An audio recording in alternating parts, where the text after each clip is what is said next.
যার মেয়ে অসভ্য দুশ্চরিত্র, যে মেয়ে বেহায়া, যেই মেয়ে সারা রাত আরেক ছেলের সাথে অশ্লীল আলাপ করে মোবাইলে, ওই জানোয়ার পাইলা 1 কোটি টাকার বাড়ি করে আপনার ফায়দা কি? কথা বলেন না। যার বিবিরে পুরা গ্যারাম দেখে, রাস্তার ড্রাইভার, রাস্তার বখাটের ছেলে, সবাই যার স্ত্রীকে মেয়েকে দেখে হাসে, টিটকারি করে, মস্কারি করে, এই পুরুষের জীবন বেঁচে থাকার চাইতে ওই পানিতে ডুব দিয়া মরে যাওয়া ভালো।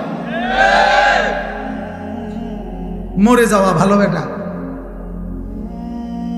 আপনি বলেন না ছেলেদের কি বলে, কি মজা পাইছে এই পর্যন্ত? হাজার হাজার মোবাইলের মধ্যে বেডি দেখা কি সুখ পাইছে? মিলছে কি জীবনে বলেন? অশ্লীলতার মধ্যে সুখ কি? গুনার মধ্যে সুখ কোথায়? নর্তকীর নাচের মধ্যে সুখ কোথায়? সে সুখে আছে? সে সুখে আছে যে হাসে, যে নায়ক নায়িকা মানুষের হাসি দেয়, ভালোবাসা শিখায়, তাদের জীবনেই তো ভালোবাসার বড় অভাব।